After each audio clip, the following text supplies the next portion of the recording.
Right, we are there, guys. We All are right. here. We are here, man. All right. From Tennessee to the loop. What it do, y'all? There you How go, y'all man. doing? Hey, welcome everybody to another episode of Live. No balls, no glory, man. I am BP. I'm the host. I'm your host. I'm the people's champ. I ain't here alone. I'm here with the sports gurus. We're going to start it off with my man, Mr. Tennessee. Introduce yourself to him, Mr. Tennessee.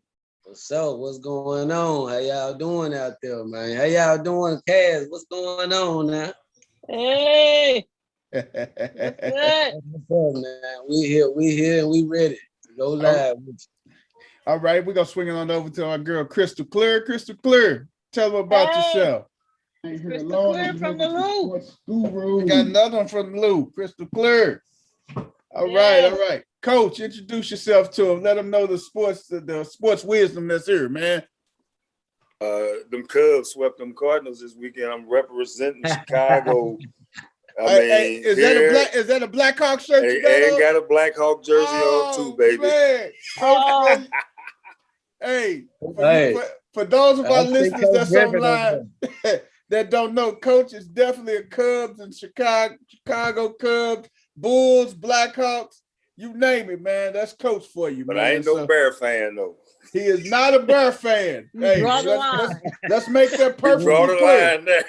Coach is not a Bear fan. He is definitely a Seattle Seahawks fan, man. There you go. Oh, yeah. There are certain lines we don't cross. There's certain lines we don't cross. And that's one of the lines Coach refused to cross. He will refuse to cross and say, hey, he's a Bear fan, man. That is disrespectful. That's disrespectful to Seattle. And I mean, the Bears is the Bears, man. I mean, hey, Justin might take him to a different level, but you know.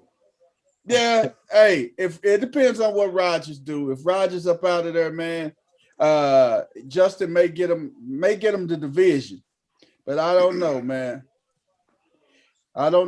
So how y'all been doing today, man? How y'all been doing? How's everybody doing? Been doing pretty good. Got a good workout in this morning. Okay. Got your good little workout in, Crystal? Yes. Feeling energized and rejuvenated? Yes. That's what I'm talking about. That is what I'm talking about, man. Oh, yeah. Been doing good today. Today been a good day. It's hot. I don't know about up there. What's the degrees? Because boy, it is 95 down here. Woo! It is hot. Is that hot down there? It's hot. It's hot. It's disrespectful hot. That type of hot. It's the devil made me do it type of hot, huh? Right. Wow. Like if this is where this is going, I don't want no parts of this. Well, we was complaining. People were complaining a couple of weeks ago. Man, we're still 40 degrees. That's 90. Everybody like, hey. You live in St. Louis. You live in St. Louis long enough, you learn not to complain about the weather because it can change in 2 seconds. Yeah, man. Same thing, make you laugh, make you cry. You get all 4 weather patterns in a matter of 5 minutes. Oh man, that is so true. When I say that is so true, that is the truest statement in the world, man. You get all 4 weather patterns in less than a week. I'm telling you, man. That is crazy. I watched it happen in 1 day. One day, huh? In 1 day. It was sunshiny. The next thing you knew, it was raining. It was like 60, 70 degrees, and it was raining. Then it turned to sleet. Then it turned to snow. I'm saying, wait a minute, is it still March? Or did I miss something? You say, did I miss a solstice in there somewhere? Right, what did I miss? What happened? She say, what did I miss? Hey man, we gotta jump off into it, man, tonight, man. We got quite a few things that we go jump on and talk about, man. we gotta jump off into it, man. So without further ado, we were supposed to hit this up last week, but we didn't get a chance to really jump off into it. But we're gonna hit this NHL playoffs up, man. The NHL playoffs, man.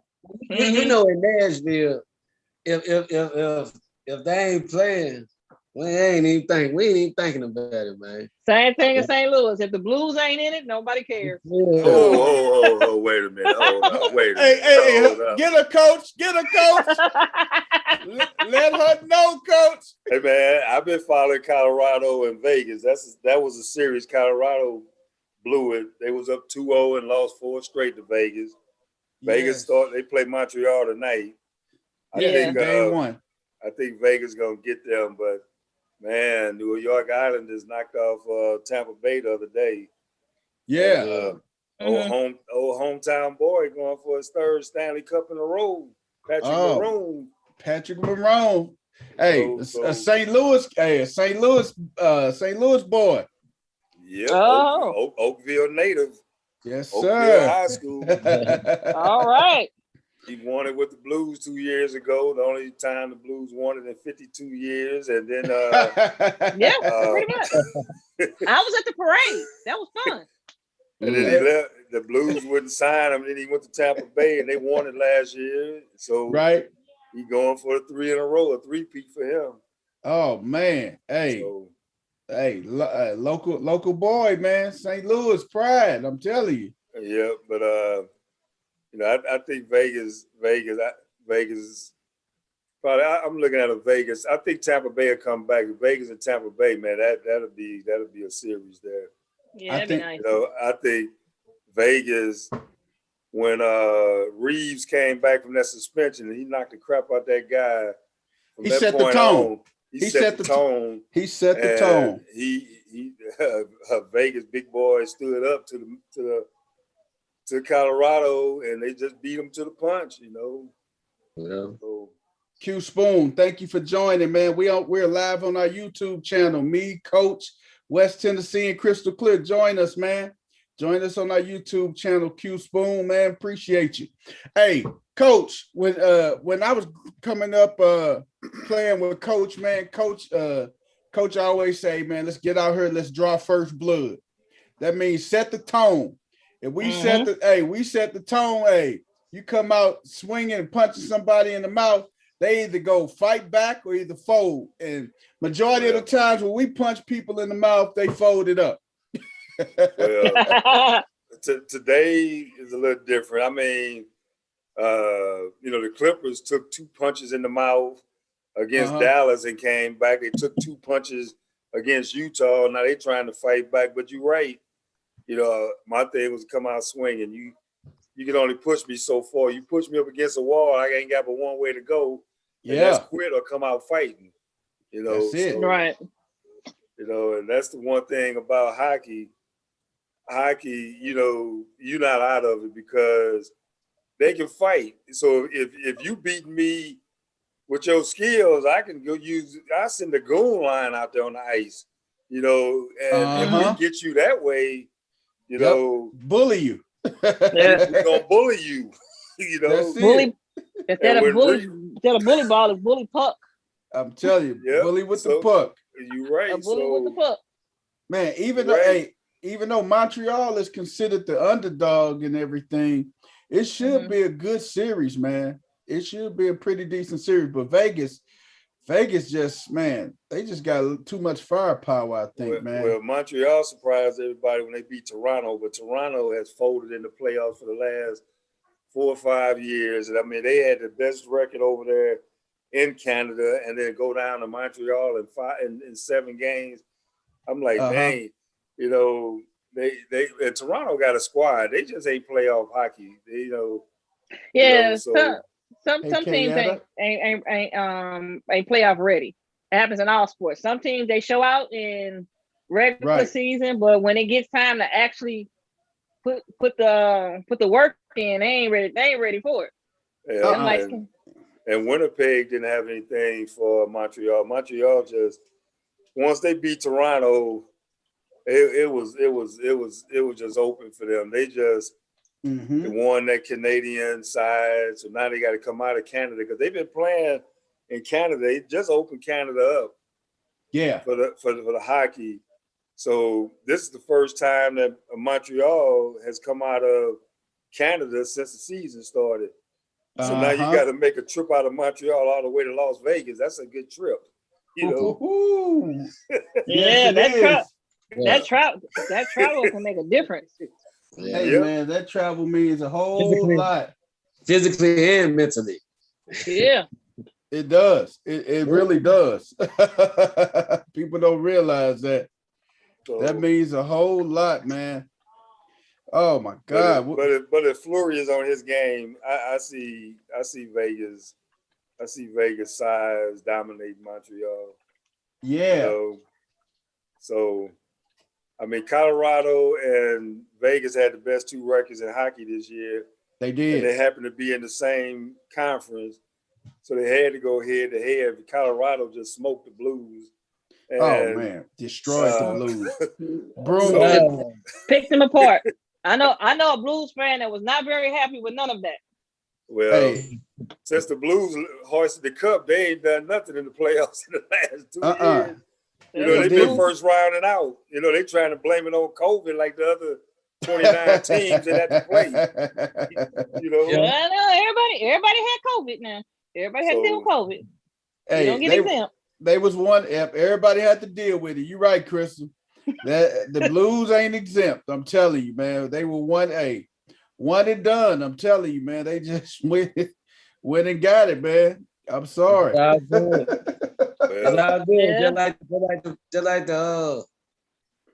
like Navin, we're gonna bounce back next year, man. That's all you can do, man. Just like the Predators. You say the Predators coming back next year, Tennessee? That's all you can do, man. Just count on the next season, man. You know, hey, when you get up out of there. I like Nashville when they have all that gold on it and whirling them white tiles around. That place be looking wild in there. Hey, Tennessee, I got to ask you, man, have you been to a Predators game, man? Predators hockey game? Yeah. When we played, they played the Canadian. Because my son was very interested in hockey at a young age, which, you know, he put me on some things. You know, he let me know.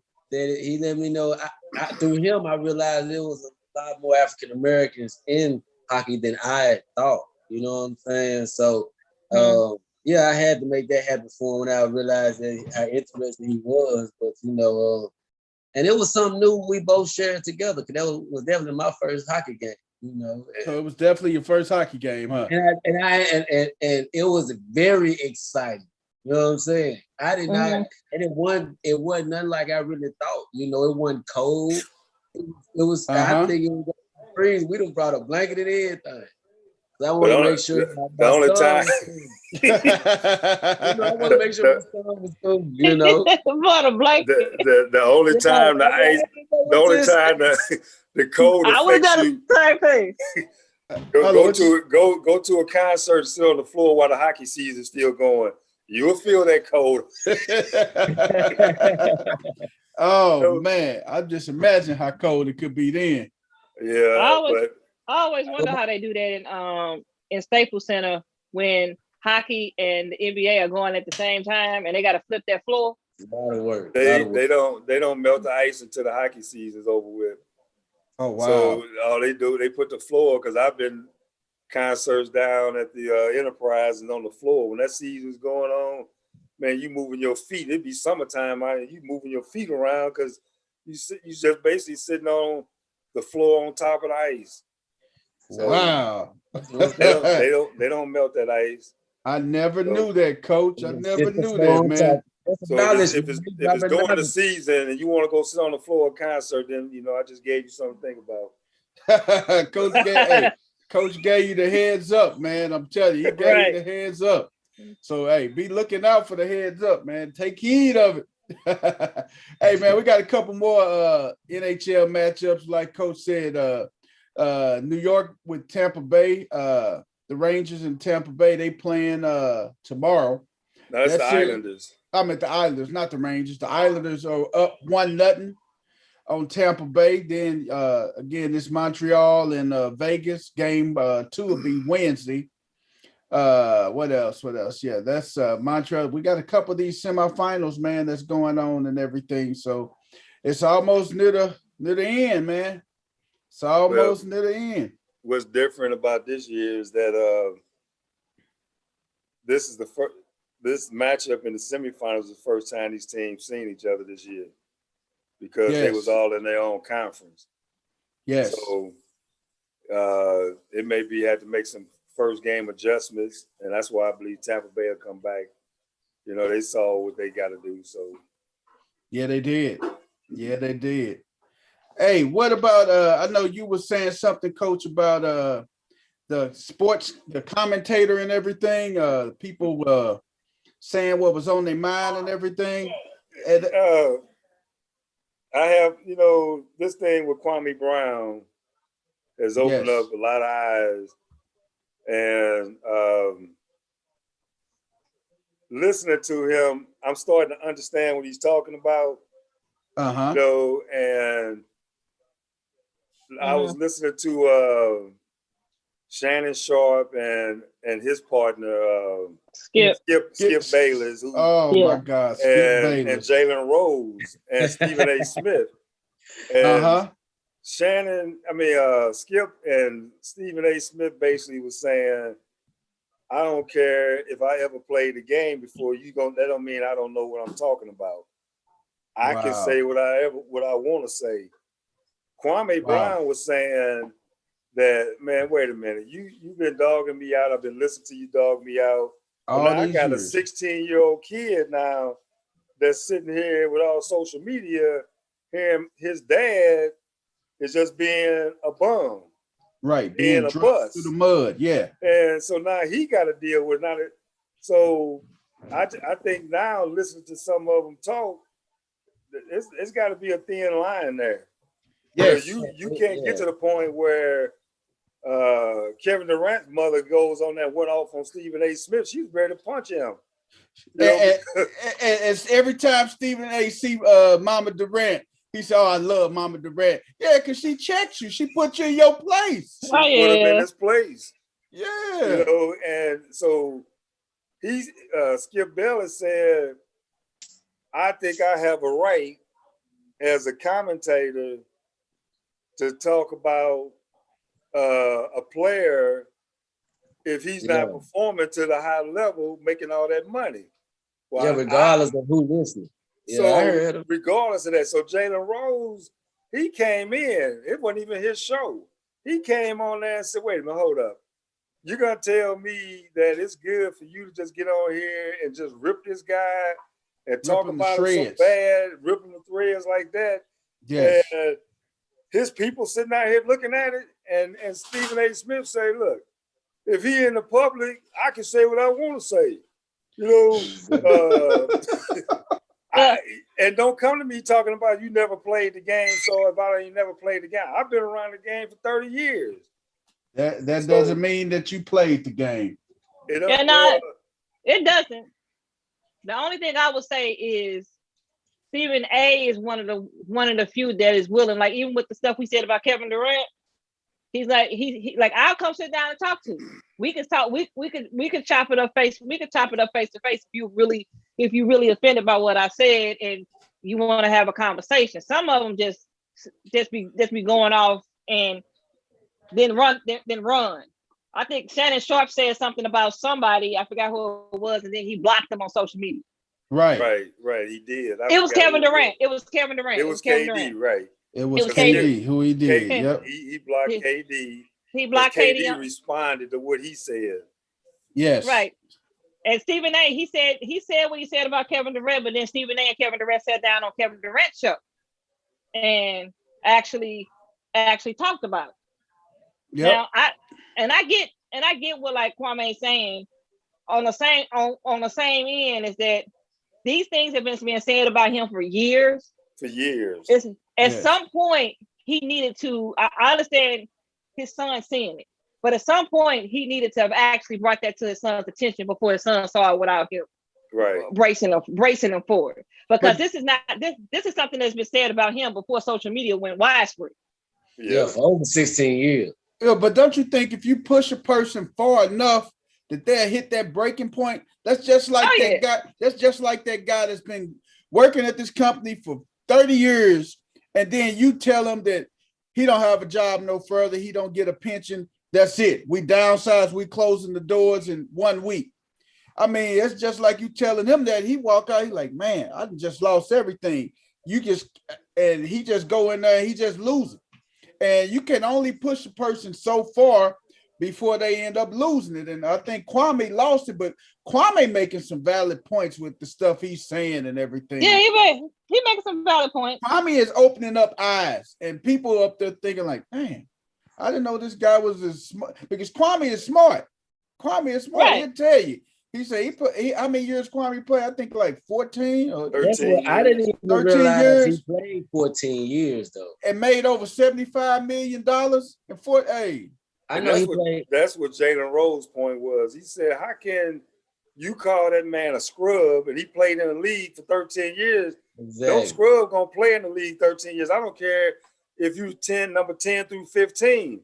I hear these guys out here in the street that play, quote, semi-pro ball and say, man, why is Lowry in the league? Well, Lowry in the league, I can beat Lowry. Well, if you could beat Lowry, you wouldn't be down here at St. Vincent playing. But yeah, you can sit here and say, well, what I can do about Lowry. So I play semi-pro baseball. That don't mean I could go out here and say, come on, Bob Gibson, I'm going to take on you.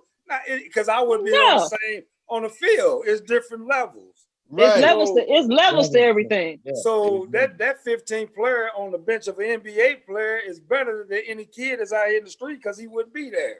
Exactly. So that's what Jalen Rose was saying. There's no way you can call this man a bum. Can't call him no bum. I'm sorry. You can't call him that because he wouldn't have been in the league. There's nobody carrying you. So Stephen A. Smith said, Jalen, I'm surprised at you. You don't think there's been 7-footers that the people carry in the league just because they were 7 feet tall?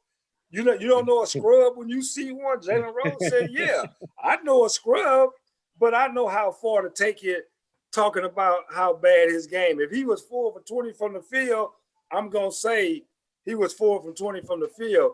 But to keep dragging that man through the mud, there's no reason for that. And that's what they've been doing with old Kwame.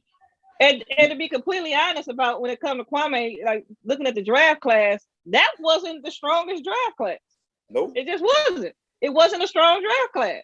And that happens from time to time. Some classes are better than others. Yeah. So you go every draft class is not going to be 2003, 96, and 84. It's just you're not gonna get that every single. You're not gonna get that draft class like you did every single year, man. You won't. I mean, because you got Kwame Brown was 1, Tyson Chandler was 2, Paul Gasol 3, Eddie Curry was 4, Jason Richardson 5. Hey, and you know what? Did you mention Tyson Chandler and Eddie Curry? They played at St. Louis at the shootout one year and everything when they was in high school. They was their senior year in high school. Tyson Chandler and Eddie Curry played. Well, it's now the Enterprise Center, but they played down there against each other. So it was just amazing that some of those names you read off, and it wasn't the strongest. Tyson Chandler, defensive person, rim protector. Eddie Curry the same way. Who you say the number 3 pick was, Chris? Paul Gasol. Powell is a different one. I mean, he was probably Powell was probably the most noticeable and the strongest one, probably out of that class from the top 5.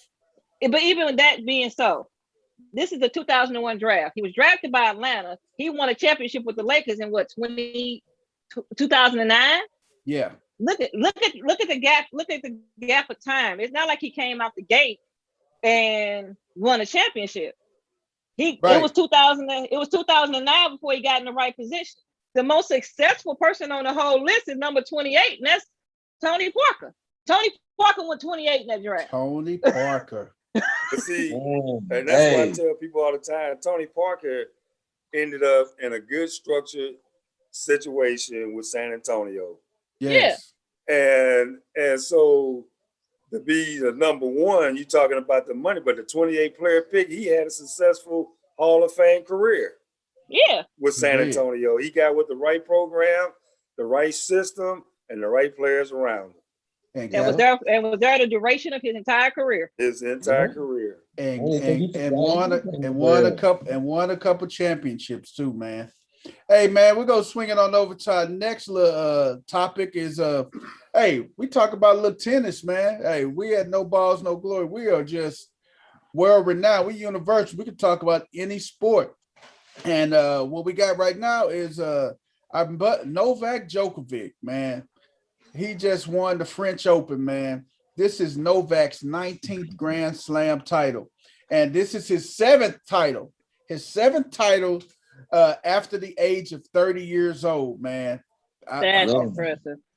That is very, very impressive. Novak got 19 titles, 19 championships. I'm like, wow. And he beat. And the funny thing about it was he beat Rafael Nadal.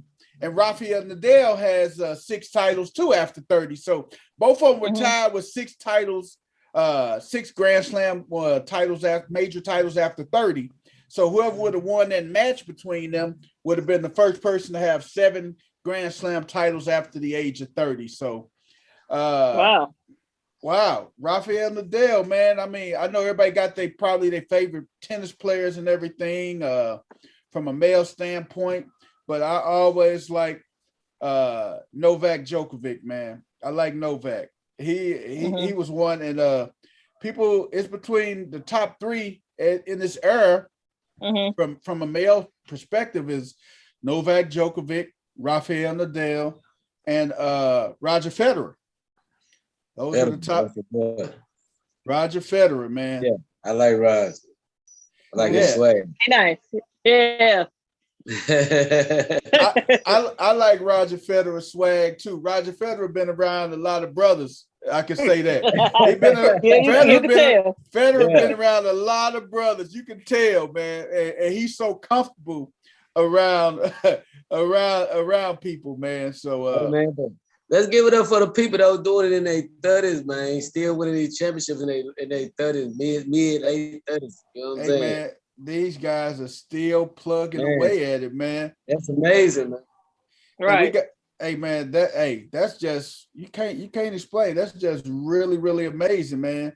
And one other thing, besides I'm gonna shift gears a little bit, they're talking about Wimbledon will be allowing full attendance at center court for the finals. So they've been on restrictions over there as well in Roland Garros over in London. But they will allow a full attendance. They will pack the house out for Wimbledon finals this year. So what y'all think, man? They gonna pack the house, man. They releasing a coat, man. London was really, really strict on COVID restrictions, man. So they've done the work. They've done the work. So yep. And the center court holds 15,000 strong. So they'll have a stadium of 15,000 for the Wimbledon finals, male and female. So, well, I just know from a viewer standpoint, it's gonna be lovely to see a little normalcy that we're used to. You know what I'm saying? Yeah. Live packed crowd, like so. Hey, I mean, that'll be good. It definitely is. You could tell it's a welcome sight in NBA arenas right now to get people back, and have fans in the stands and being able to cheer on their players. And the only stadium that's not full capacity of the 8 teams left in the NBA. What stadium is that, Coach? Staples Center. Oh wow! You wonder if that makes.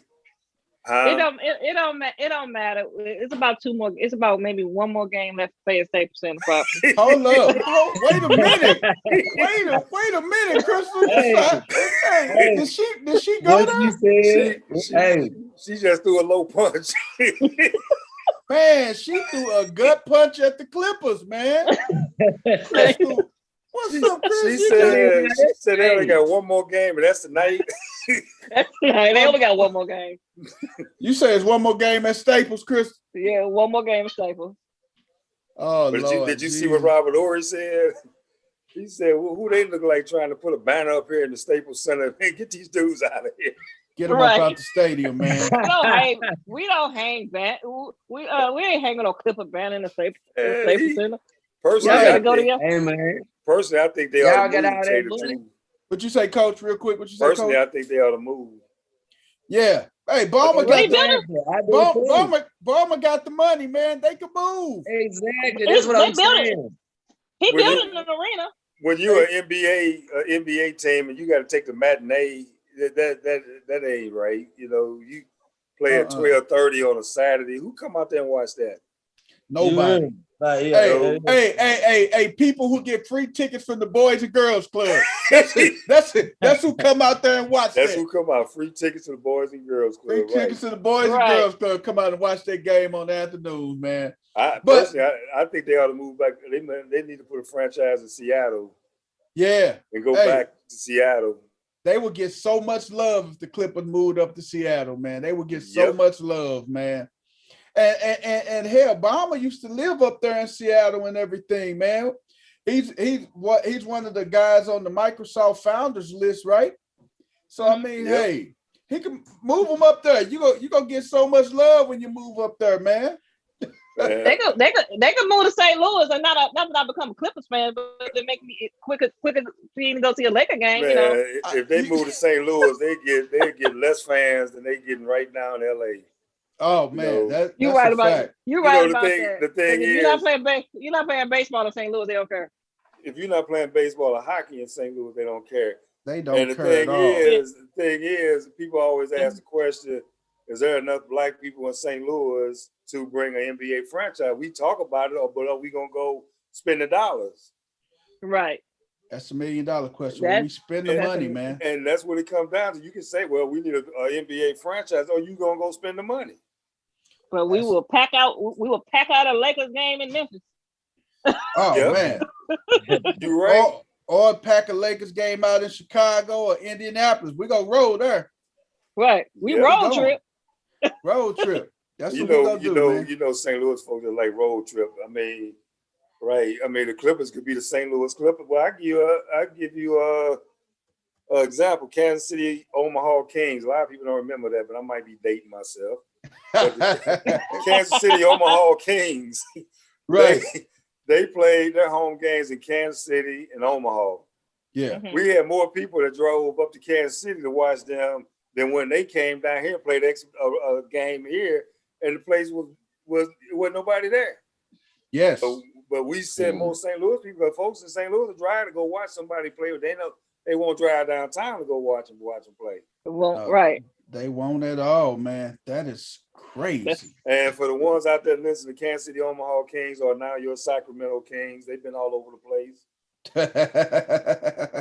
Hey, Coach, hey, give them that knowledge, Coach. Give them that knowledge. They didn't. Hey, for those that didn't know the history of the Sacramento Kings, you think they've been there all along? Hey, Coach. They tried it as the Kansas City Kings. They wasn't getting enough, so they shared with Omaha, which is not far from Kansas City, became the Kansas City Omaha Kings. Mm-hmm. That didn't make it, and then they went all the way out to Sacramento, and that's where they are today. Hey, it's just crazy how many teams are out west on that West Coast in California. Hey man, you'd be surprised. Those the Aaron Fox fans that's online or that watch the show. Hey, the Aaron Fox didn't just start off. Hey, that franchise didn't start off in California. Hey, Coach just gave you some information on where it started off at, man. So hey, but look at this. If we hadn't lost our basketball team, which is St. Louis Hawks. Trey Young would be representing St. Louis now. Sure would. Would have. Dominique Wilkins would have been St. Louis Hawk. St. Louis Hawk. The human highlight film. Hey, you know what? If Dominique would have been, if the Hawks would have still been in St. Louis, man, and Dominique went against Jordan in that dunk contest back in '88, man, hey, St. Louis would have packed the place out. I think they may have gave it to Dominique, man, on that dunk out, man, in '88, man. Oh yeah, that would have been no doubt. Different outcome. Oh my God. Hey man, we're gonna talk about college football players getting paid, man, for their names, man. college football players getting paid, man. What you think about that, Coach? It's about time. Yes. Yeah, about time. It's about time. Think of the big schools, the Michigans, the Alabamas, and how much money they making off these kids. You know, it's millions. Ridiculous. And to say, I used to go visit kids that I coached, and I went to Oklahoma, and we see all the coverage on TV and all the hoopla around the stadium, all the people around. But you go there after the game was over, the kids go right back to their dorms and open up a refrigerator and take out some Roman noodles while the town is rocking from the big OU Nebraska game and out there making all that money, and they back there eating cold sandwiches and ramen noodles. But you got the coaches and the alumni that's out here at these steak dinners and $1,000 plate dinners and stuff, man. Hey, Coach, we appreciate what you're doing and stuff, man, with the program and the booster clubs. Well, if you think about it, the colleges that make the bowl games, each college that makes it gets $2.4 million just for making it to a game. Wow. Yep. That's crazy. You could do a whole lot. Like Alabama's, like Coach just mentioned, Alabama, they football program. They football. Hey, Miss Tennessee, I'm telling you, they football program. If you look at, they did a behind the thing. They did a on tour about Alabama football, and their football dorm. They got bowling alleys. They don't have to go nowhere. Once they leave, they can go to their home. They got tons of flat screen TVs, PlayStations. They got everything in their facility, man. But by them winning, but see this is the thing though. By them winning these national titles and getting all this money, they are able to kind of put into the whole sports program overall. Kind of be able to help the sports program overall. Like and you look at it, SEC baseball, Alabama, they got a good baseball team. You look at like some of the girls programs, that money is going to help the whole program and everything. What Alabama and Nick Saban them is doing. Now the thing is, what are these kids going to do? Because they make that money, but of course the superstar is going to make big money. But what about that low kid that's at the same school that don't play? So that's right. You're going to have 40 kids making money off their likeness, but the other 60 still in the same situation they in? Yeah. Yeah. Coach, I got a question for you, Coach. Do you think it's gonna ruin before they get to the league? Do you think that that's gonna have ruin some kids though?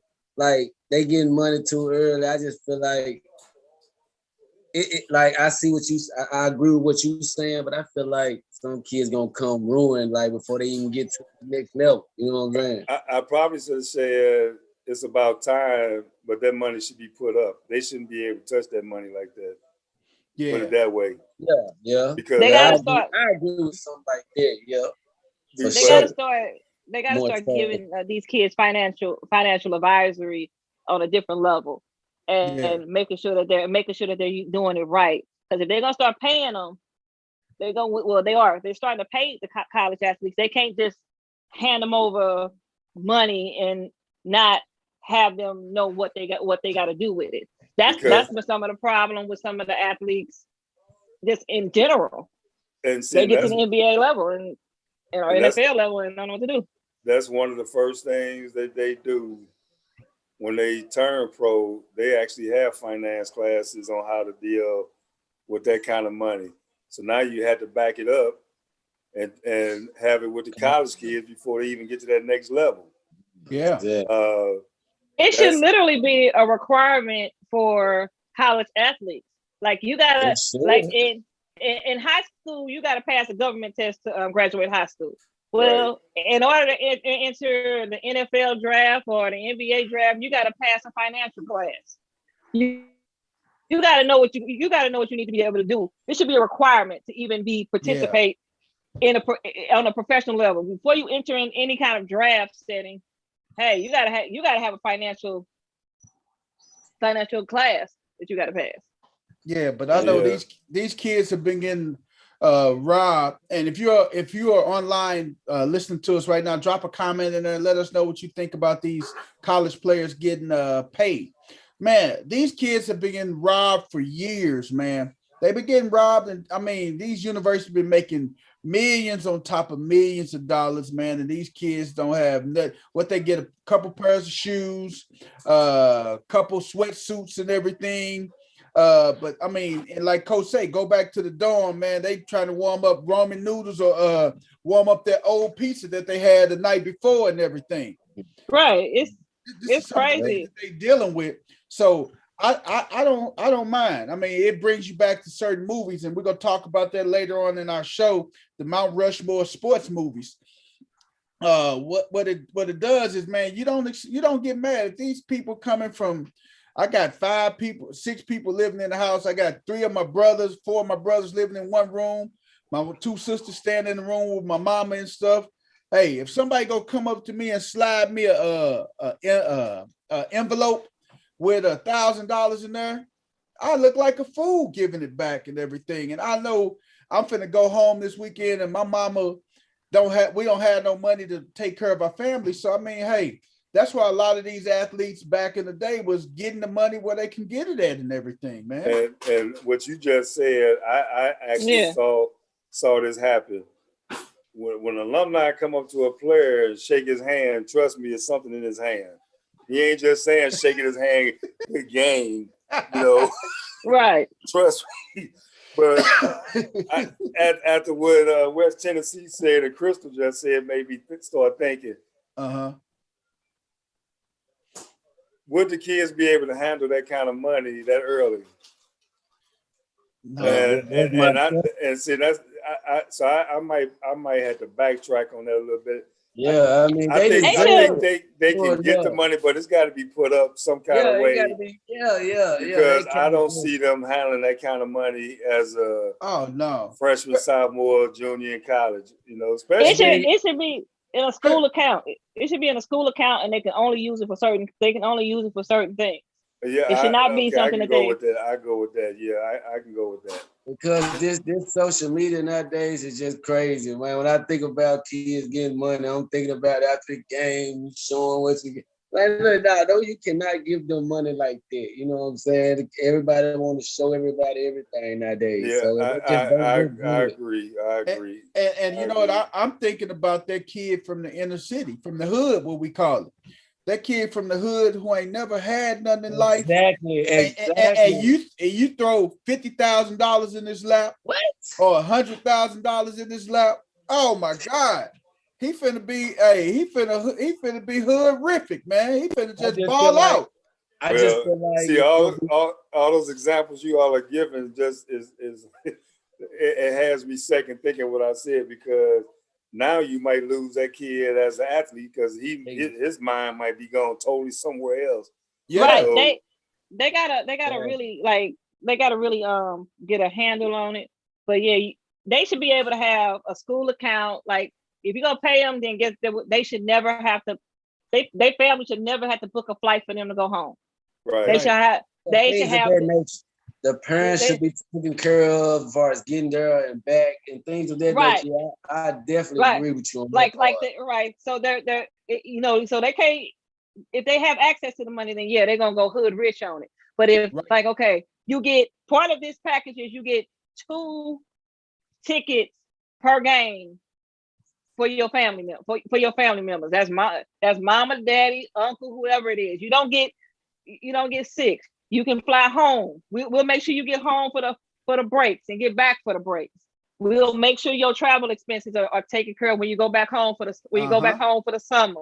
And so those things, and they get an upgraded meal plan, so they're not going back to the dorm after a big game eating ramen noodles. Yes. those type of things.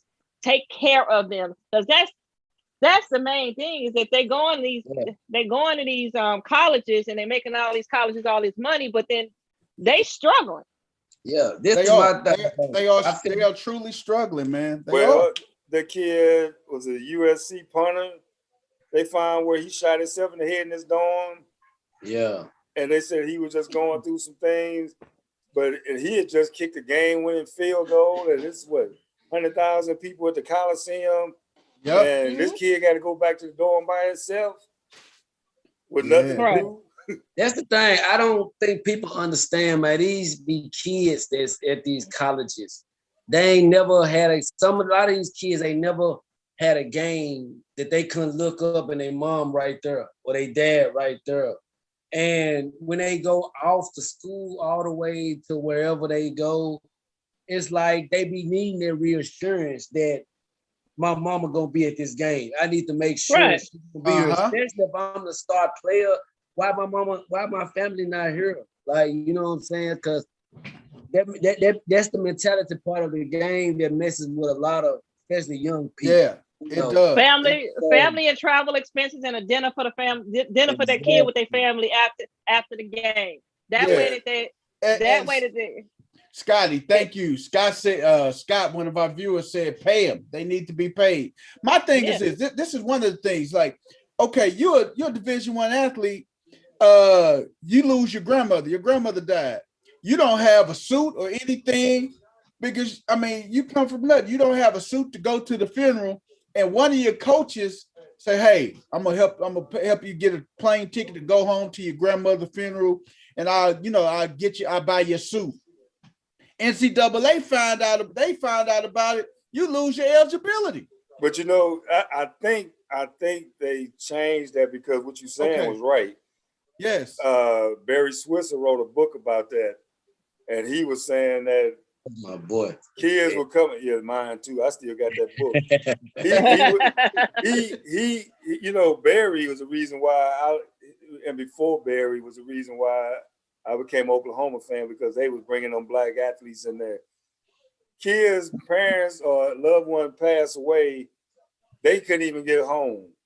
Right. He started buying them coats when they got cold because they coming from LA, never saw a coat, and they down in Norman where it's freezing. They couldn't buy them a coat, and that was an NCAA violation. I went down to a school, and I'm not gonna mention the person or the name of the school. We take him to dinner after the game. He told me, he said, well, if anybody asks, tell them you my uncle. Because it had to be a family member just to take him to dinner after the game, because his parents didn't come there. We came down because he was one of the kids I coached, and we go down there. I mean, it was all kinds of stuff. So, but the other thing that was happening, they would get those kids first class flights home. They was downgrading them so they can get the excess money and take the cheaper ticket.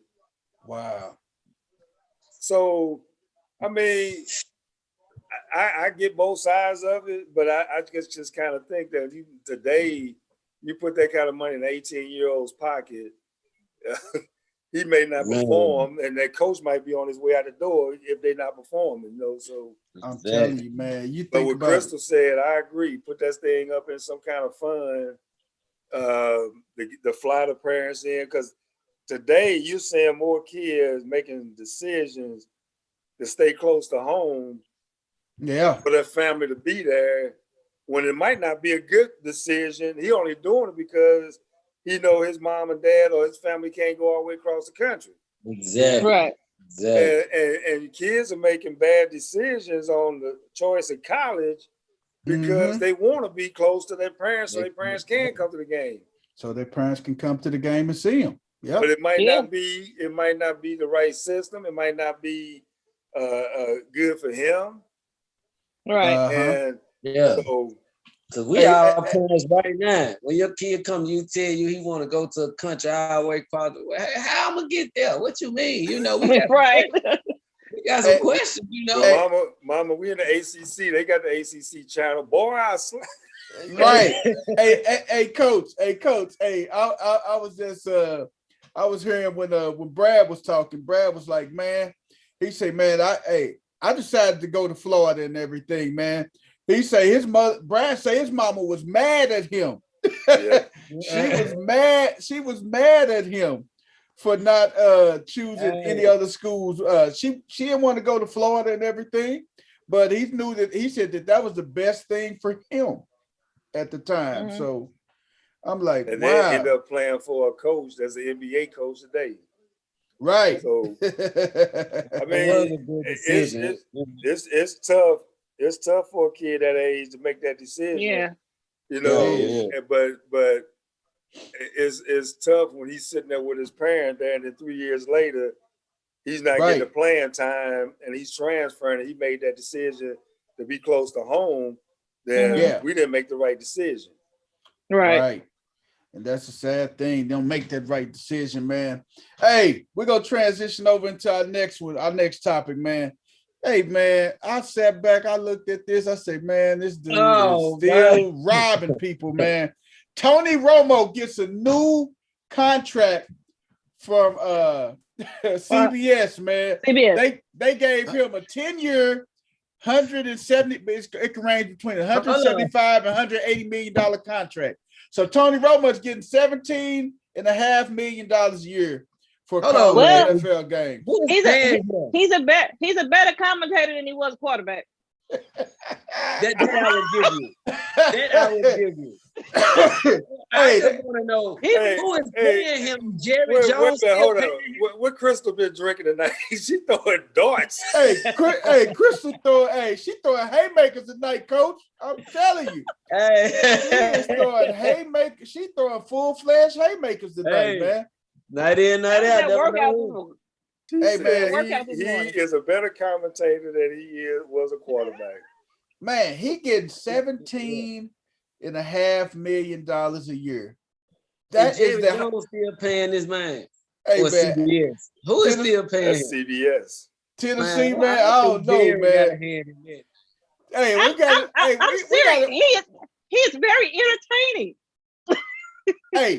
But if you ever notice some of the games that he's calling, though, man, when Romo's calling the game, he'll call out what's getting ready to happen. He'll let you know. They in the cover three. Hey, watch the safety roll over the top. Hey, Romo is very entertaining when he calling the game, man. And he is the highest paid. He'll be the highest paid commentator in history. John Gruden was getting $12 million a year before he went ahead and coached with the Raiders. He had a 10-year, $100-some million contract himself. So what is Jim Nance getting paid if they paying Romo that kind of money? Oh, that's a good question, Coach. Look, I just want to know. What's up, Chris? I just want to know, how is it that Romo can call out the coverages before they happen, but he couldn't see the safety coming across the middle? I took that bait. See, I took that bait. I knew where she was going with that. I knew.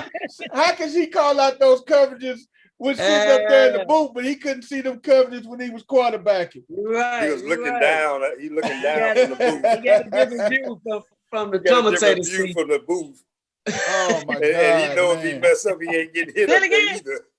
Oh my God, man! That is crazy, man. He has thrown an interception in every situation that is humanly possible to throw one in. So he knows all defenses. Oh man, that is so crazy though, man. Man.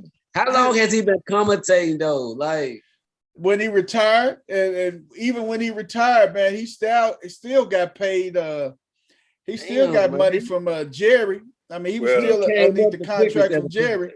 The Cowboy fans need to thank the Seahawks in the preseason game for Dak being their quarterback, because they the one knocked Romo out.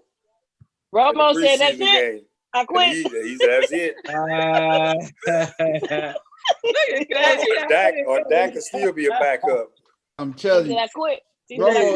Romo will still be in there. Hey, man, some of the notables, man, I'm going to run through a few lists of the notables. Lisa Salters, she gets paid only $235,000 a year. Mike Golick gets $5 million a year. Molly Quorum, Jay Rose's wife, she gets $500,000 a year. Hey, she get $500,000 a year? Yes, sir. She gets $500,000 a year, Coach. Man. Al Michaels. Al Michaels gets $6 million a year. Holly Rowe from ESPN, the college football team sideliner. Holly Rowe, who be on the sideline, gets $800,000 a year. Joe Buck, $6 million a year. Wendy Nix, $800,000 a year. I see something crazy because what Booger get? Hey, Right. you got Wendy Nix. What Booger father get?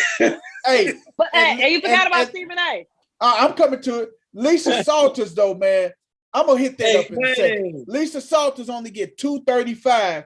She's on the same sideline as Holly Rowe and on the same sideline as Wendy Nix. But she on Wendy Nix $800,000. Is that 235,000? 235,000 a year. But they must be penalizing her for her age. That's ridiculous. She's been around. Yes, Lisa Salters. That's wow. Compared to them, and she only making $235,000 a year. And all the other two are making $800,000. Skip Bayless, $6 million. Pam Oliver, they give Pam, little Pam got her $1 million salary. But you remember she was the number one girl on Fox. She was. And she down to about the fourth crew, and she's still making $1 million. He's making $1 million. Colin Coward, $6 million. Leanne Tweeton, $1 million.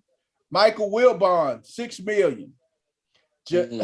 Jamel Hill, she was making $1 million. For real? Tony Kornheiser, $6 million. Charissa Thompson, she gets $1 million. Mike Greenberg, Greeny, $6.5 million. Bob Costas, $7 million. My boy Shannon made. Hey, Erin Andrews, she gets paid $2 million. Then she the one that bumped Pam Oliver. She did bump Pam Oliver. Tony with the $17 million. Stephen A, $10 million a year. Stephen A get $10 million a year. Yeah. Linda Cohen, $3 million. Jim Rome, $30 million. Damn. Hey, I wonder who sponsors ESPN. There's a lot of money there. Hey man, Disney. Hey man, Mickey Mouse. Mickey Mouse. Disney. Why do you think they fired Paul Pierce? You can't do that on Disney. Man, hey man, he make $10 million and then he turn around. That's for what, 2 hours of work. $10 million, 2 hours a day, 5 days a week. And with tennis on this week, he ain't even on the air. But he gonna start his own podcast. Crazy, yeah, he got a show on ESPN Plus. Hey man, right? There's that new show. If he went to the strip club, he should have just told the damn whoever took the pictures and stuff. Hey, let me just buy that phone up off for you. I give you $1,000 for that phone. You go back. I give you $1,000. I give you $1,500 so you can go out and get. Go out and get your new phone and everything, man. That's crazy. I just want to know what was in whatever he was smoking because he went live. Oh man, I don't know what he was doing, man. He wasn't at the strip club, but he went live. He was at a trap house. That's where he was at. He was at a trap house. Just to put it's funny you speaking of smoking, man, because I heard something like he's supposed to be opening a distillery. A distillery in Forest there, you know what I'm saying? Well, hey. Flavors up in there. So hey, maybe that's the route he want to go, Yeah, man. Hey, man, wow. It says Susie Colbert, $3 million. They say Ahmad Rashad is unknown. They don't know how much Ahmad making. That's because he don't want Felicia to know how much he makes. You feel? I was like, Coach, what you say there? Hey, that's because he don't want Felicia to know how much he making. That's why it's salary unknown. And they say salary unknown. They say unknown for the NBA. For Ernie, Kenny, and Shaq, their salary is unknown too, man. So that's Shotty crazy. Shotty already got in them pockets once. Oh yeah, Shot. Yeah, Shot people with a lot of kids. People with a lot of kids. They don't put that on them, man. Man, they don't, man. They definitely don't, man. But man, those are some of the crazy salaries out there, man. But that 30, I didn't know Jim Rome made $30 million a year, man. That I'm speechless, man. Well, no wonder they can sit around and talk about people. They just go get bodyguards and protect them. That's all. That's Right. it, Making man. that kind of money. That's $10 million, 2 hours a day, 5 days a week. So that's what it just shows you, man, that these commentators don't care. And the funny part about it is, right now, Stephen A. is he a little salty because it's not looking good for the Clippers. So that means that his destination for the finals, where he got to go, is not looking great because he's gonna end up in either Utah or Phoenix. He'll probably end up in Phoenix. Phoenix ain't no bad place to go, man. Well, I can tell Lakers fans when they get sour. Ooh, Coach, man, don't do that. Oh, Coach, don't do that, Coach. Coach, that was a gut punch, man. Coach, Coach hit us where it hurt, man. Oh, man. Hey, man, we're going to I just don't want to see no Clippers parade at all, you know. Not at all, Coach. Not over in LA. What you say, Tennessee? I want to see one in LA, because I just want to see what the other people what everybody gonna say about it. Because I don't care about neither one of them, really. You know hey man, hey, Clippers parade probably had like 5,000 people. They can't put a Leonard or a George statue in front of Staples Center. Oh man, we'll burn it down, Coach. We'll burn it down. And speaking of Leonard and George, man, we're gonna swing it over to our next segment, man. NBA playoff recap, man. Hey man, y'all saw Brooklyn is in trouble. They just ruled it out. This is breaking news. Kyrie and James Harden are out for game 5. Both of them are out for game 5. We gonna see all this hype about KD, and we're gonna see if Nash can coach. And that lineup that he's gonna have out there now, Blake Griffin is gonna have to go crazy. Jeff Green is gonna have to play out of his mind. Yes. And it still might not be enough. Oh my God, man.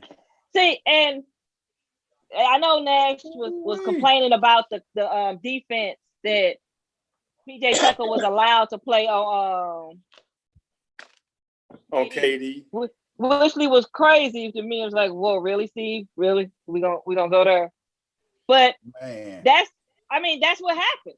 The only reason why KD wasn't seeing that kind of defense when he was playing in Golden State, because it was a 3-headed monster. It was a true 3-headed monster. When you had all three on the court, you had to worry about more than just KD. So you couldn't get physical with you could try to get physical with KD, and all you wanted to is Steph was gonna burn you or Clay was gonna burn you. But right now, KD, if I'm coaching against him, all he gonna see is doubles and triples running at him.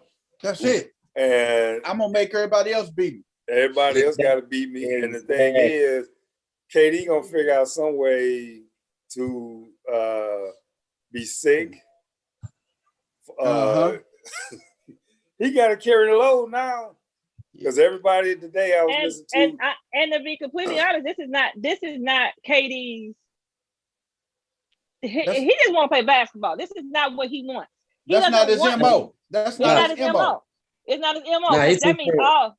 And that's not why he was there. He wanted to be there to have that cast around him to get that ring, you know. And did you see that Walker his going down that tunnel yesterday? Nobody didn't say anything about it. Everybody said it when LeBron. I ain't a LeBron fan, but LeBron did it. The whole media talking. KD got him walk out. They walked down a tunnel, and then he slapped his hand at the girl walking past him. That was it. But other than that, ain't nobody said nothing about that except KD. The weight is on your shoulder now. It's 2-2. That's you don't win tomorrow. Man, if they don't win tomorrow, it's over, man. I'm sorry. Speaking of LeBron, Space Jam: The New Legacy coming out July the 16th. You know what I'm saying? I ain't watching that. LeBron did that because Michael did the Space Jam. I can't watch that. Man. You can't take away from the original Space Jam, man. Hey, that's a movie that shouldn't have been. Hey, they could have named it anything besides anything else but that. He wasn't taking it. See, He wasn't trying to take away, man. He was just trying to keep it going, man. You feel me? Is Donald Duck in there? I'm telling you, it's Goofy in there. Goofy. Hey, if anybody should have done the Space Jams 2, it should have been my man Kobe Bean Bryant. It shouldn't have been LeBron. It should have been Kobe, man. Should have been the Mamba that did the Kobe. And that shouldn't even been Space Jam. But there's definitely ain't nothing I can argue with. There's definitely not. Hey, man. Utah and the Clippers tonight, man. Whew. That's What you say, Tennessee? Did you see my boy Donovan Mitchell wear the Lamar Jackson jersey to the game last series, man? Hey, I saw man too, man. So room for him, man. You know.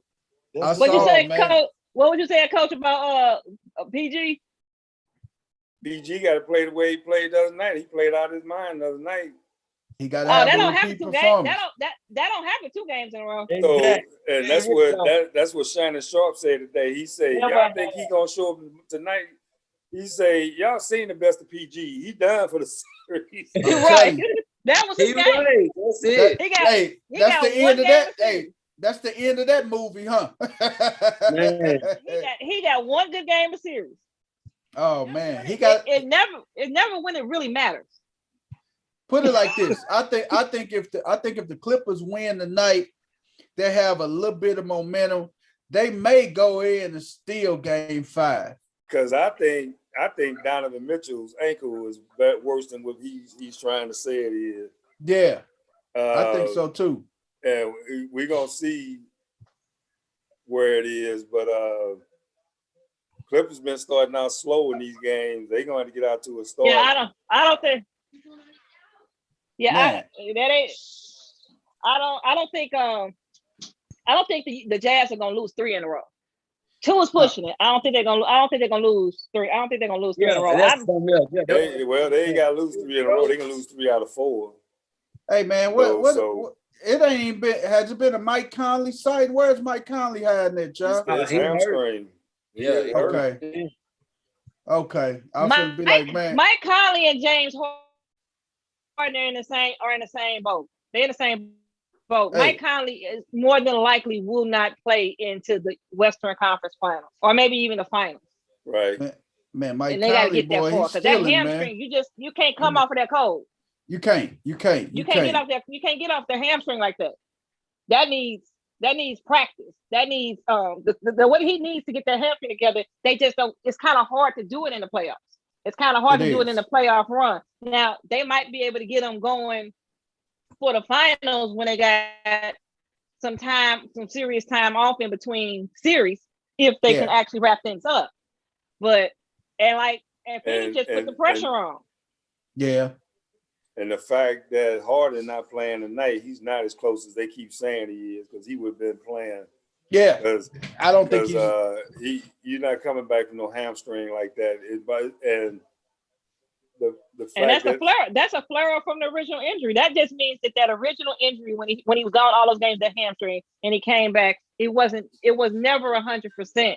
And when they were playing in that game, I think it was game 4. I want to say in that Boston series 5, and it's the 4th quarter, and all of them were in there. I'm saying then, this is bad.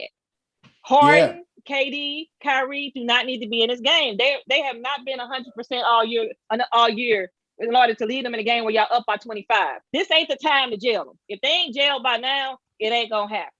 You can't just you can't do that. And what happens? You get out of that Boston series, first game in the Bucks series, Harden's gone. And it don't get no easier from here. Any team they have to face, they're gonna have to run. Yeah. There are no nights off at that position.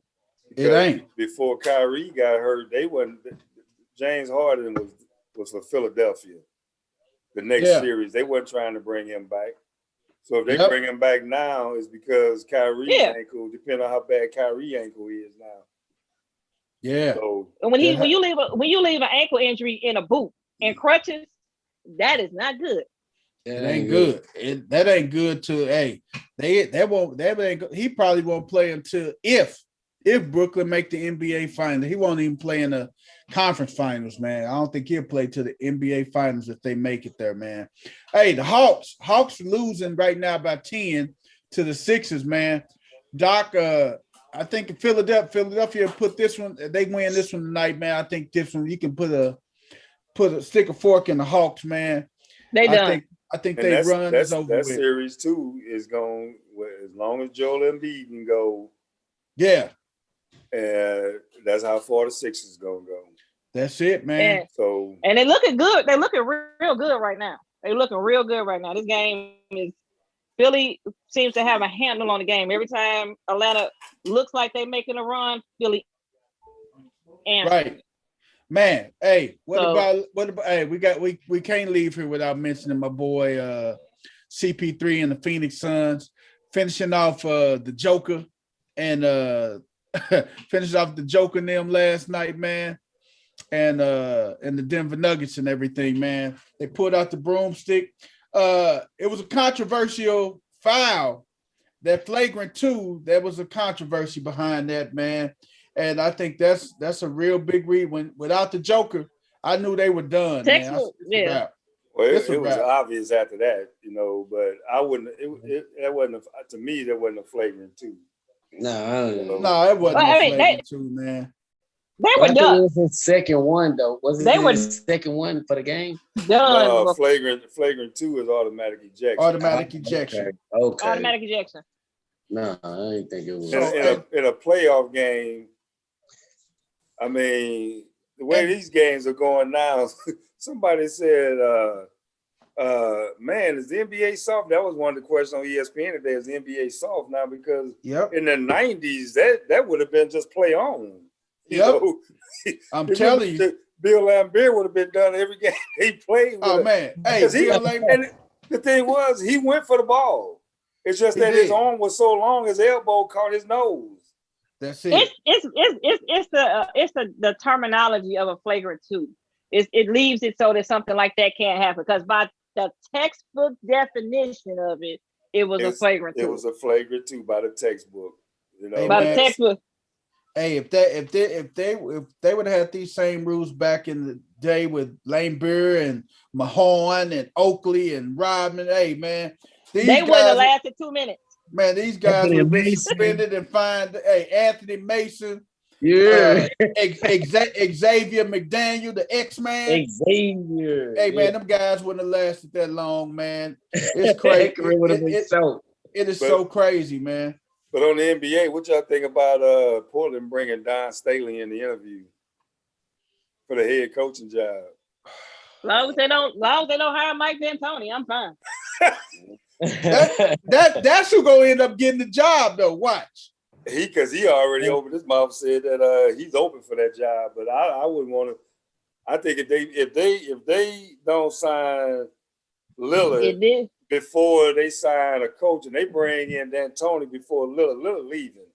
Lillard gone. Now the thing it didn't work in Phoenix, New York, or Houston. And he just it didn't work.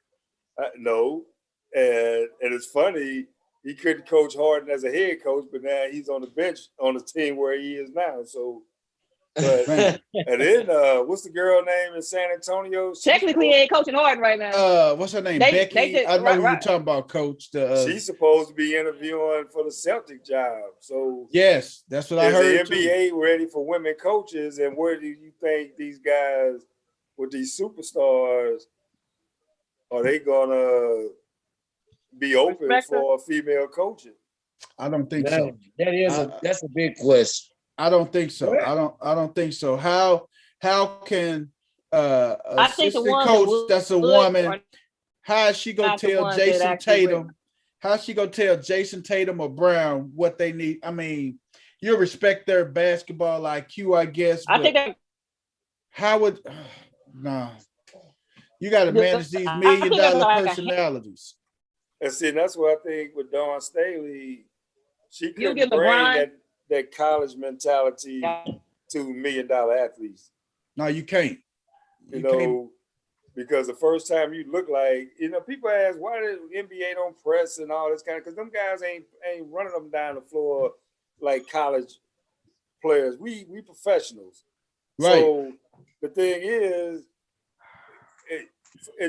those two, Boston and Portland, where they got superstars and you bringing in women to interview for those jobs, is it just for a show or are they legit? Or are they legit interviews? Yep, and that's what you got to sit back and think: is it just for show? Or is it legit, man? Oh wow, that is some of the crazy things about our NBA playoff recap, man. We're gonna just talk about. We're gonna hit our Major League Baseball touch points real quick. Standings, the hot teams, etc., man. So if you look at MLB right now, man, one of the hottest teams is coach's Chicago Cubs, man. Them jokers have won 5 in a row. But they're not doing too hot tonight, man. The Metropolitans are jumping all on them 5-0 currently. Yeah, go take a look, Coach. The Mets are jumping all over 5-0, Coach. As long as they took care of business last weekend. They did take care of business against the Cardinals.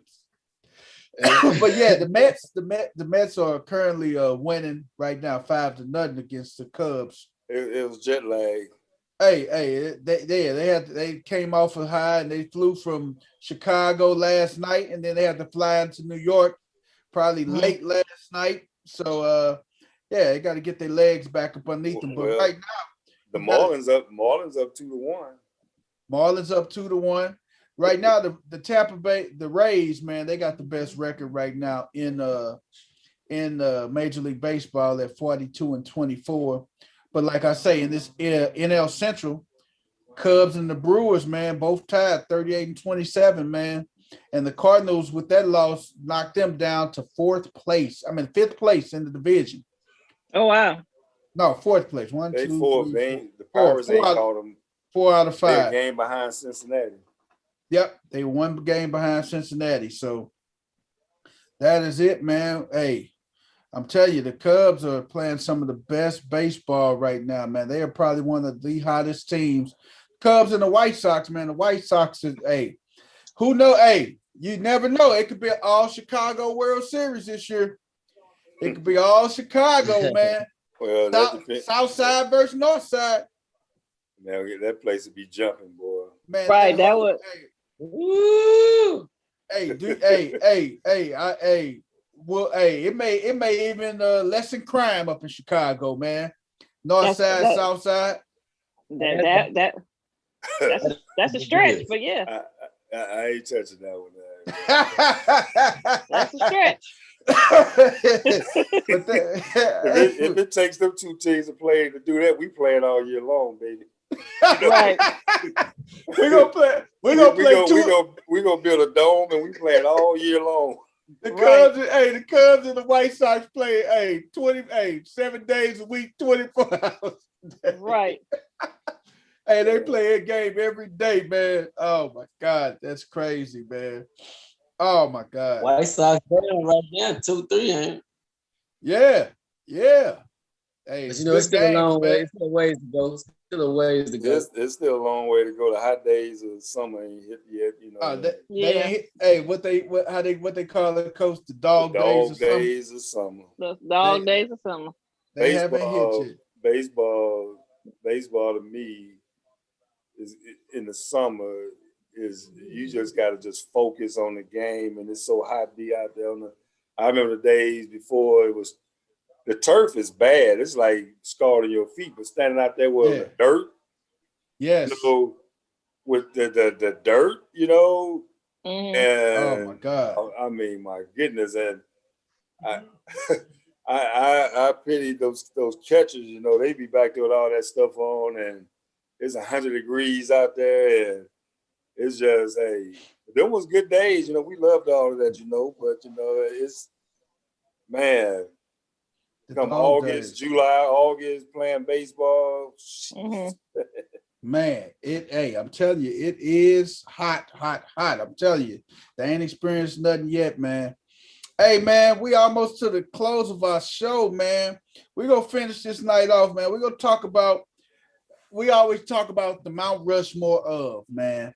Last week we had the Mount Rushmore of basketball. So now this week we're going to switch gears a little bit.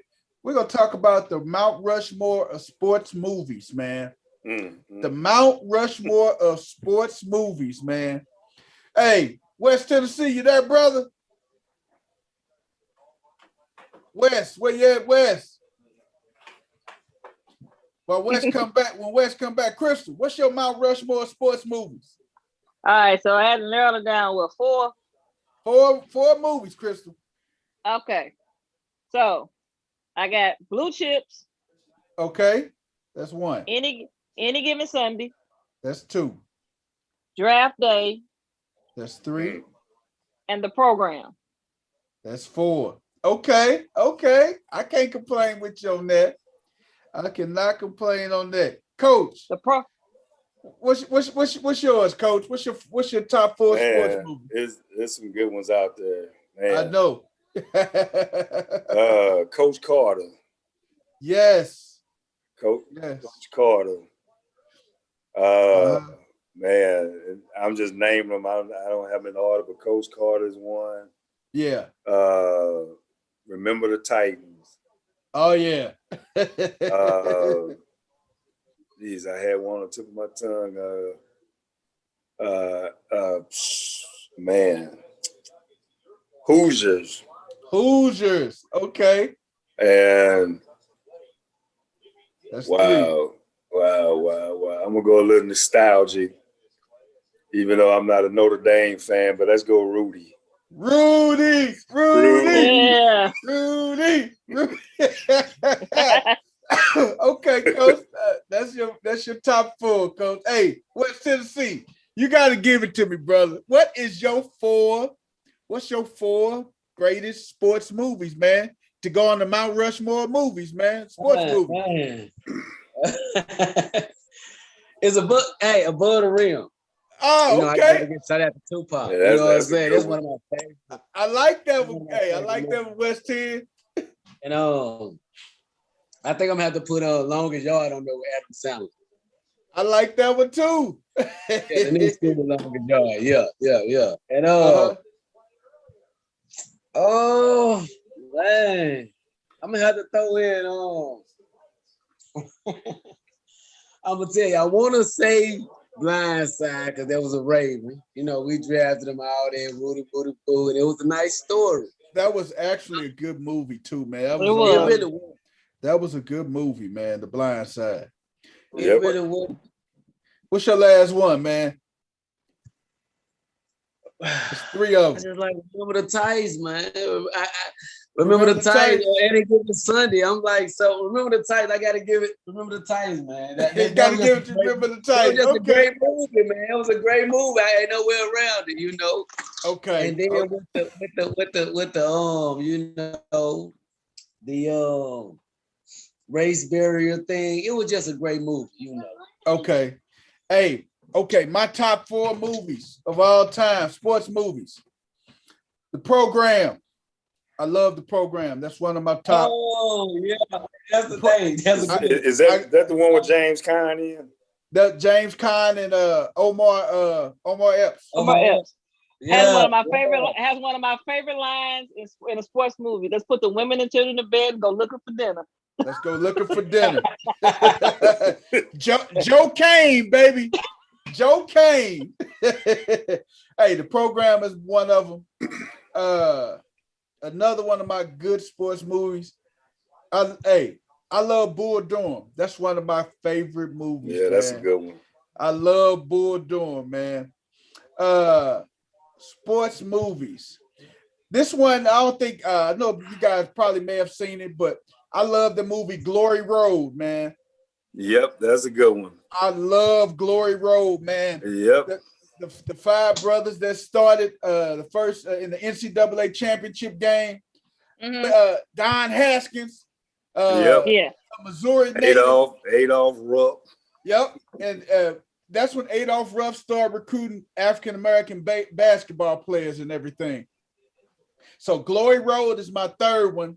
What I say, the program, Glory Road, what I say, the program, Glory Road, Bull Durham, and I like Remember the Titans, and I also like Friday Night Lights. Yeah, I got that on the list too, but I had to pick between. But if I had to pick, man, I would definitely pick Remember the Titans. That'd be my fourth one. Because it bridged the gap between diversity and it helped diversify. Yeah. And it opened your eyes on diversity and inclusion and everything, man. And how one coach pulled everybody together and everything during that time, their period of time. Same thing along the lines of Glory Road, man. If you watch the movie Glory Road, man, you'll be surprised some of the stuff that went on and everything in that movie.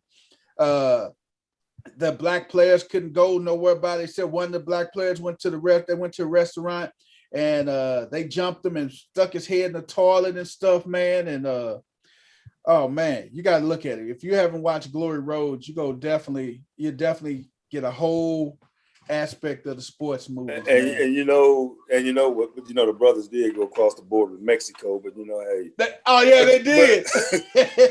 But that movie from that day on, when we took our kids on a road trip, never allowed them to go to the bathroom by themselves. Yes. Mm-hmm. From that day on, that was a must. Yeah. You did not go to the restroom in out of town by yourself. No, we didn't allow it. So that movie opened some eyes there. It did. I got all I guess an honorable mention, and I wanted to put it in there before Rudy, but give me honorable mention. I'm not a Bears fan. Brian's song, Hey, there's no love for Major League. Yeah, I like Major League, and if I want to get corny, I go Bernie Mac and Mr. 3000. So hey, Coach, I'm funny you say that, man. Hey, me and my brother, we was talking about that the other day. I like T-Rex Pennebaker. That was actually a funny move, but it had some substance to it, man. It did. So did Major League, wild thing. That was back when the Phillies had that pitcher. I can't think his name. He was Mitch. Hey, you talking about Mitch Wild Thing Williams? Mitch Wild Thing Williams. Wow. Mitch Williams had the long hair and stuff like the punk rockers. Hey, it was him, Lenny Dykstra, all those guys, Pete Incaviglia. Those are all guys that played with the Philadelphia Phillies, man. And those guys were just rough around the edges, man. They ended up losing in '93 to Joe Carter now. And they lost to Joe Carter in the Toronto Blue Jays. And it was so funny that when Mitch Williams gave up the game-winning home run to Joe Carter, he had threats. They gave him death threats, man. Everybody in the city of brotherly love wasn't so brotherly and so lovely, man. They were talking about killing that guy, man. They was lovely in the Philadelphia when that happened. You just still shoot at people. We want the smoke, man. But hey, you just giving it all to them tonight, man. Oh my God, man! But before we get out of here, Vegas just took a 1-0 lead over Montreal. So Vegas just jumped on board. They took the lead. And Atlanta just closed the gap in the Atlanta Philly game for the NBA. They only down 2 now. Ooh, they came all the way back. They only down 2. They was down big at first, man. And Trae Young is at 17 points and 15 assists. Wow. Okay. He dishing the rock. Okay. And they still got a whole fourth quarter to go too. Wow. Yeah. But Thibault is showing why he made an all NBA team. Yeah. Oh man. Hey BP. Hey, I want to give a special, birthday wishes to the late great Pat Summitt. Today is her birthday. She's a Tennessee native. You know what I'm saying? And she was Pat Summitt coaches. You know what I'm saying? During the time she was doing her thing, and I just want to give a special shout out to her family, to her as far as in having her family and the people who played for everything, because I know everybody honoring this day around Tennessee, Right. Yeah. That's what it was, man. Shout out to Pat Summitt, man, for all the championships. Before Gino Oriana really bursted on the scene, it was Pat Summitt and Tennessee women's basketball, man. You had Don Staley and the Virginia Cavaliers sneak in and win a couple titles, but for the most part, it was Pat Summitt and the Lady Vols, man. They went in and did their thing, man. Hey, man, for everybody that's online, man, we thank you guys for tuning in to us tonight. You will see us again. You will see us again this Thursday, man. Maybe Wednesday. We're thinking about Wednesday, man. So we'll let you guys know. We'll put a promo video out the next couple of days, but we will see you guys again. We're gonna hold off on our sports trivia, but we got a good one coming, man. So put your thinking caps on, take your guesses and everything, and you may be the winner of something special, man. You may be the winner of something special. Shout out to my boy Chuck Johnson, baby. You gotta go check our sports podcast out. Chuck No Balls, No Glory on YouTube, man. Hey, man. Hey, I'm your man, the People's Champ. Hey, I'm the People's Champ for Miss Crystal Clear, West Tennessee, and the coach. Hey, man, we out of here, man. You guys take care, man. Peace.